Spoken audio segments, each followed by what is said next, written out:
There have been several instances where Dok has said never underestimate the stupidity of Marvel Comics, talking about the dire straits that Marvel are in right now. Their creative is absolutely in the gutter today, and they have nobody to blame but themselves. Every time there's a dumb idea, they execute it, and then they come up with a worse idea, Dok. Sounds like a day that ends in Y at the Marvel Comics offices. Without a doubt, the most recent example and the dumbest example I think of anything that Marvel maybe has ever done is the Red Band interior variant comics. This is something that people in comic books joked about for years upon years. Wait until Marvel is so desperate, they won't do variant covers, they'll do interior variants, i.e. the inside of the book is different and makes it more collectible in the end. I held out hope that they wouldn't do it, primarily because Jesus Christ, you add interior variants, now you're fucking with continuity. It's one thing to stick a different piece of art on the cover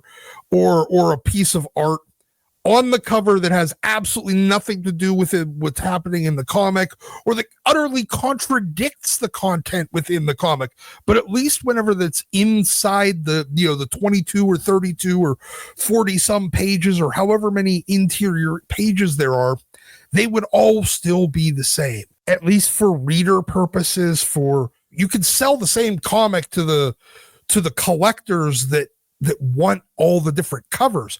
But guess what? For just the readers, there was no way to double and triple down on them.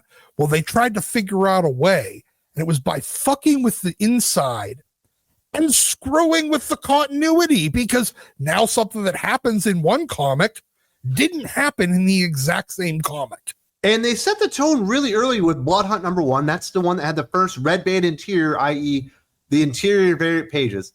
The last page, if you read the normal book, it ends with Doctor Strange kind of looking at the reader and Blade revealing that he's the bad guy and he's about to bite Doctor Strange and turn him into a vampire.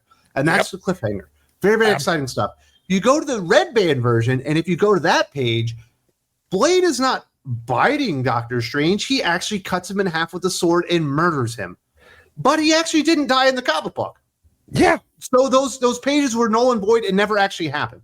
Yeah. So you managed to convince people to pay for 4 extra pages to show something happen that when you get to the next issue didn't happen.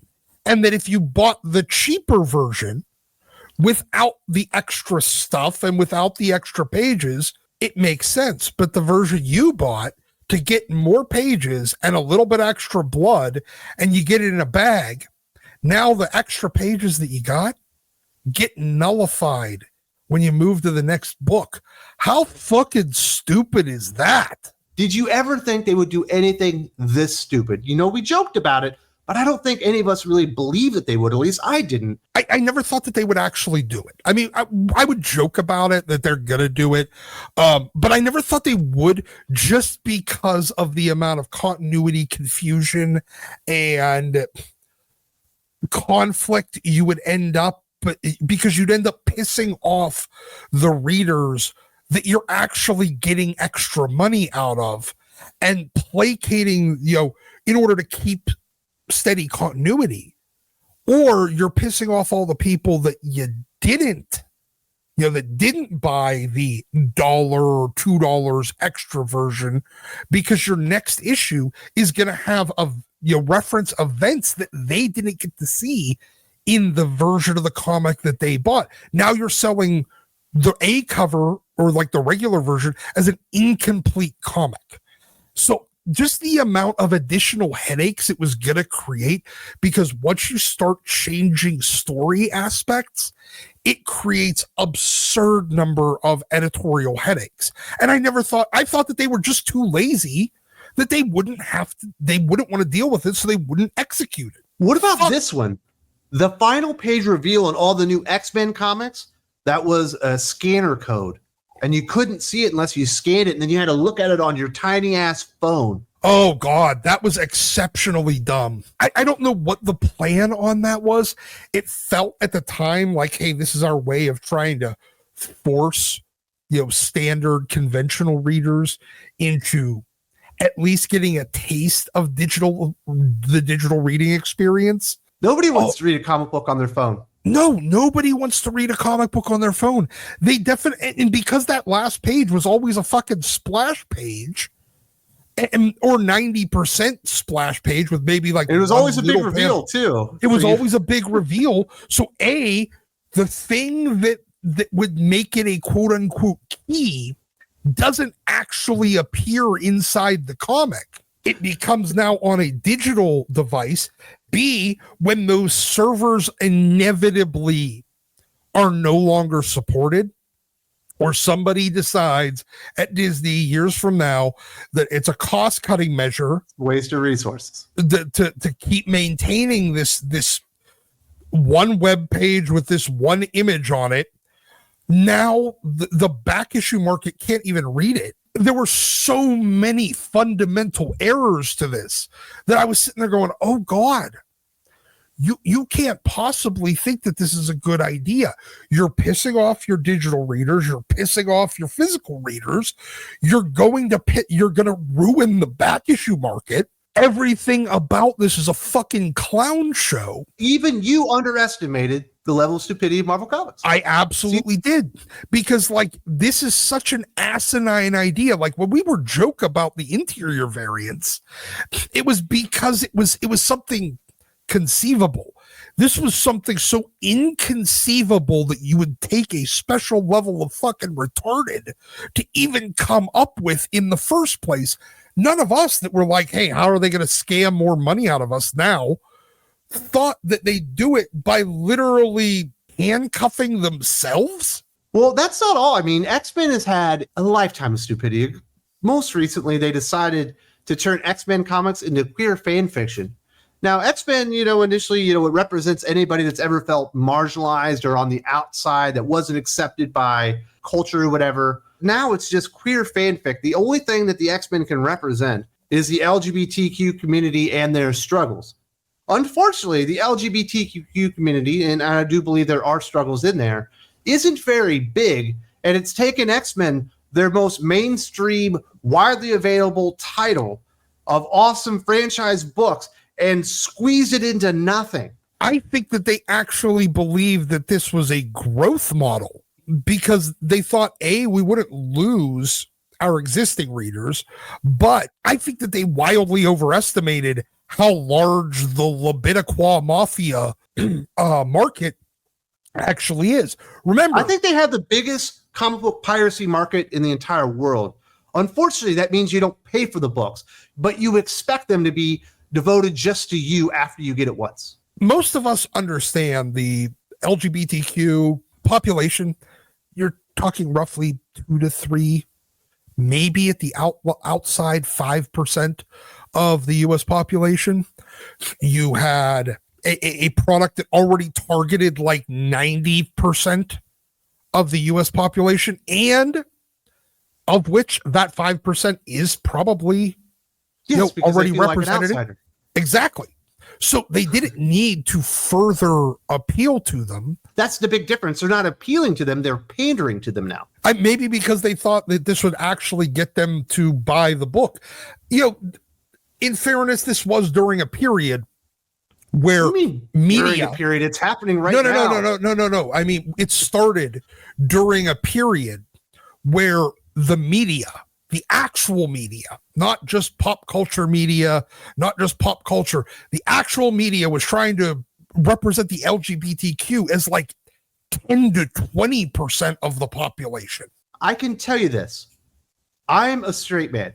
I have no problems with gay people. I've got gay family members, gay friends, all that kind of stuff. I say do whatever you want to do. But I don't want to pay for a book about two guys kissing and being in a relationship. Now, if that's a small subplot in it and mostly it's superheroics, I can fucking ignore it. But it overwhelms the book and it only becomes about their LGBTQ lifestyle, which as a straight man, I could literally give zero fucks about ever. It would be like trying to, getting a bunch of straight people to make the Logo channel the most popular channel on cable. Not going to happen. The Labitiqua army is notorious for trying to force you into liking stuff that's pandered to them. Absolutely. And they could try to force other people into buying their product in order to show solidarity. Oh, my straight friends, you need to read my gay comic because otherwise you're not sufficiently ally. And basically make them not only like they already had evangelical fans. I was an evangelical X-Men fan where I'd go out there and sing the fucking praises of the comic. Well, here's the thing, the Lebediqua Mafia, it's more like it's like communism where you do it at the point of a gun. Yeah. Like threats of violence. I was going to say it was I was going to take it a little easier and be like, they're more like the mafia where they come in and go, well, it's a real nice place you got here. It'd be a real shame if you lost it, if you don't read this X-Men comic, if you don't start buying this X-Men comic. Yeah, that's the way I kind of figured. But you're probably a little more honest in your assessment. Yeah, it's read it or stand up against the wall. We'll take away your job. We'll tell your friends that you're a homophobe. We'll try to ruin your standing in the community and all that stuff. It doesn't work anymore, but Marvel's still doing it. They replaced all their editors and writers with people that believe the same thing. That's another one of the really stupid things that Marvel has done, and I can't agree with you more. Hiring people based on their politics or their personal beliefs rather than their talent. This is how we've gotten Tini Howard, Eve Ewing, The Hive Mind, Colin Kelly, Jackson Lansing, Steve Fox, Mark Russell, still working in comic books. Nobody understands why. Cody Ziegler, somehow still on 2 major Marvel comic books, not because they're talented, but because they believe the same things that Marvel insists that their creators and their editors believe in. And I think the worst example is Eve Ewing. Never written a comic book in her life, never shown any aptitude or any inclination to writing comic books, but they literally hired her because she looked like the character and held the same political leanings as the character.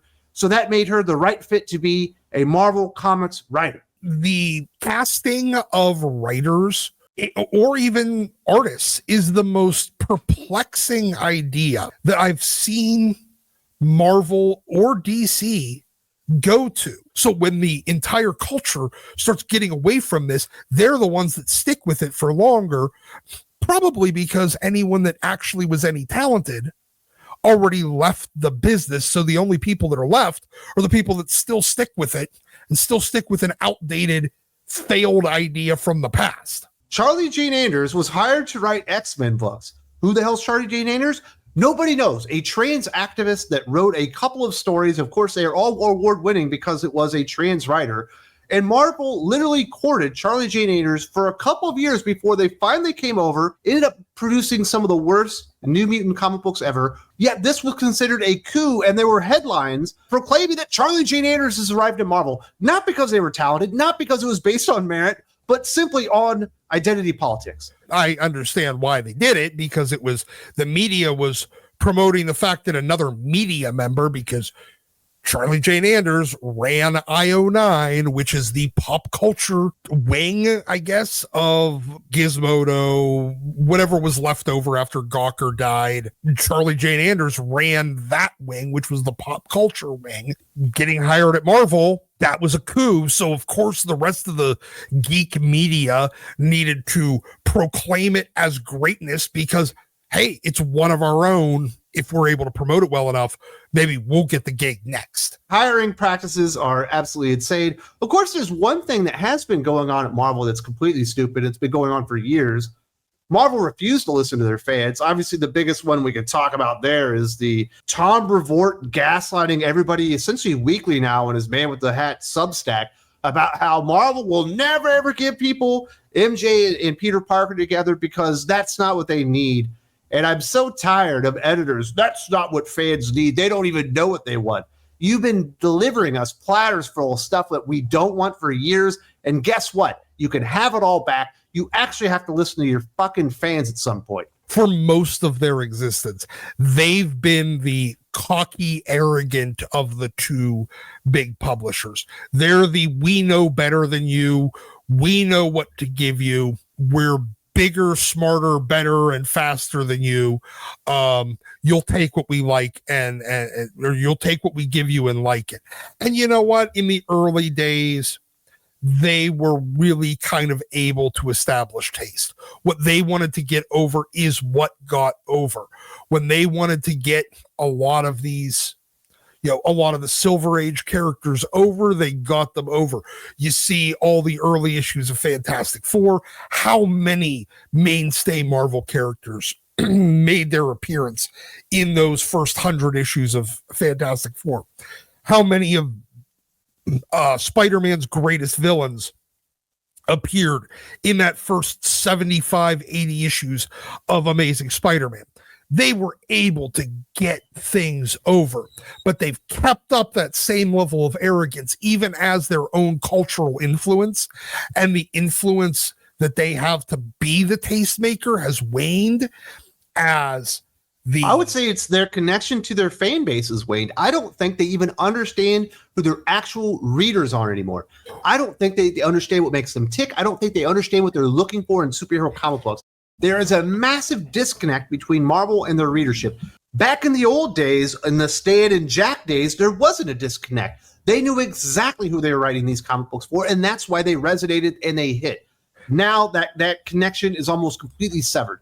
I don't think Tom Brevoort and you would be able to have a fucking beer together and talk for 5 minutes without you wanting to kill the man. Not only did they know what the reader wanted, the reader ended up becoming part of Marvel and started working for them.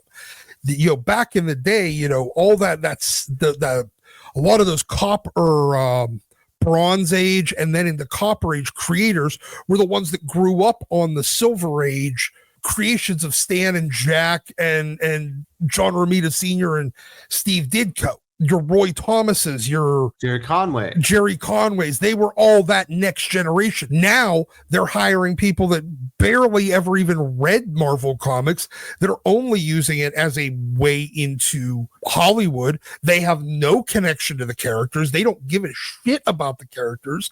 They find the fact that the readers actually do care about the characters as laughable and almost a reason to disdain us more, because they don't give a fuck about them, because this is just their stepping stone. Why in the fuck should I care about a stepping stone? The fact that you care about a stepping stone is pathetic. That they look at us with, at best, apathy, at worst, outright hatred. I would use the word contempt, but I get where you're going there. Yeah. So you've seen a lot of these stupid things, and we used to make fun of red band interior variants, and it ended up happening. Probably never could have even thought of the whole stupid, QR code thing that's happened recently, turning a mainstream franchise like X-Men into something very, very niche. What do you think is next? What's the next epically stupid move for Marvel Comics that we can laugh about today and be like, wouldn't it be funny, like the Babylon Bee? And then 6 months later, it actually happens. I think that the next thing that they probably do, honestly, is a try for a push to all digital, because it's a cost-saving method for them, or digital variants. I think digital variants might be the way that they try next, similar to the NFT craze that was going around a few years ago. You're talking about digital collectibles then. Yes, digital collectibles. I think that they're going to try and dip their toes into that. What is the next thing they're going to do to make like comic books more collectible, like in the physical form? Are we going to get like pop-up comic books? Are they going to go back to 3D comic books? We've already had the lenticular covers. What's the next big advancement that isn't going to do anything to get people more excited to read comic books? They've already even tried doing foil and non-foil and variant covered facsimile editions. But I think that they might try with split up comics, almost like chase versions, where you have to buy like part A and part B of the same comic and piece them together. You know what? They did it in the early 90s. Gen 13 number 13 had Gen 13 13A, B, and C, and then you could buy the full put together version. I don't know why they did it, but they did it. I think it's going to be something really stupid like this, because I remember in baseball cards, the interest waned because the lack of scarcity wasn't there for modern cards, and people kind of got privy to the fact that these things were actually going to go down in value. So they started like buying baseball bats that like Babe Ruth had used in a game and started like cutting it down into little pieces and including it in cards. Yeah. I wouldn't be surprised at one point they're like, oh, so-and-so died. We'll pay you for his blood, and we want to put it in the ink on the book. It'll be the special, so-and-so's blood ink fucking variant book. Look, they're going to go like full-on Franklin Mint with this shit, the way that they tried in the early 90s. I think going to a lot of, pre-bagged comics whenever they're doing gimmickry like that, where there's chase versions, and you won't know that if you got the chase version until you open the bag. So you gotta buy it's like blind box. You gotta buy 10 copies because they can't increase their audience. Yeah, all they can do is pull more blood from the stone that is their current audience, and the only way to do that is to have them buy more issues of the same thing, because they make more comic books for them to buy. That's more expenses. Yep. To increase their production costs, to do more gimmickry of some sort. And that's why I think they'll go the digital route. And they'll try turning digital readers into digital speculators and collectors as well. You said never underestimate the stupidity of Marvel Comics. And I think we've taught people a valuable lesson. Don't do that. Just expect that it's only going to get worse from here. It's never going to get better. We are in a slow, managed decline for Marvel Comics, and I don't think there's any getting out of it. Yeah, it's barely managed at that. The only way out of it is, they think the only way out of it is through. I can tell them for absolute certainty the only way out of it is back. And as long as they keep trying to go through, they're going to come up with more and more and more asinine ideas that make the other ones seem reasonable by comparison. The fully unedited version of this conversation is live right now. There's a link in the video description to the Patreon. The Dok is right tier. You also get the Dok and Wes Q&A every single week, as well as our fully unedited conversation regarding comic book collecting being basically a scam these days. Do want to say thank you very much to Dok, and we hope to see you there very, very soon.